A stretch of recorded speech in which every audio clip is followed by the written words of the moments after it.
Ja, največ sem uporabljal Snapchat, zato ker pač sem se s prijatelji pogovarjal, večinoma pa bil na klicih. Six7, meni gre to ful na živce, recimo. K-pop spremljajo mlajši.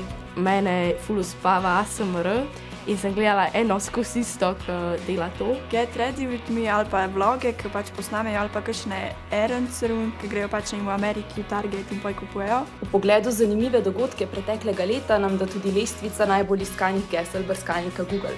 Svojih zanimanj pa verjetno ni med njimi, saj mladi pravite, da vse pogosteje kot Google svoje vprašanja zastavljate velikim jezikovnim modelom.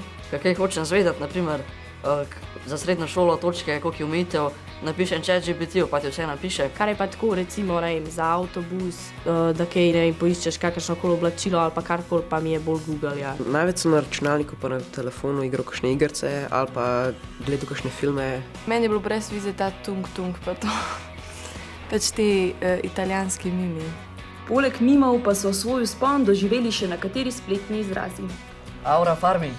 To je da te en snema, in ti tako, da si pač, da si malo jači.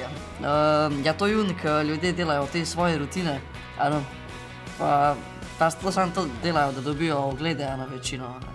Pa verjameš, da dejansko preživijo svoj dan tako? Moji delajo bolj zato, ker jim zmanjkuje ideje, kaj bi drugače naredila, ne. In naše napovedi za leto 2026? Meni se zdi, da bo v letu 2026 vsi te labubu in pa te unboxingi teh igračk, ki mene iskreno ful strašijo, da bo šlo to vse v pozabo in da tega ne bo več. Slišala sem, da so v Avstraliji proti koncu leta prepovedali socialna omrežja od vseh mlajših od 16 let. Zdi se mi, da se je to tudi kje drugje zgodilo, sem tako ta let glih ne v Sloveniji.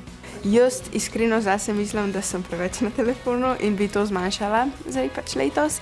Pa tudi tako za moje prijatelje, pa za vse ljudi tako na splošno si želim, da se ta, ne vem, vsaj 1 ura telefona na dan se pač zniža. Upam, da bo manj, sam pa na koncu vem, da bo enak, zaradi tega, ker je to vedno.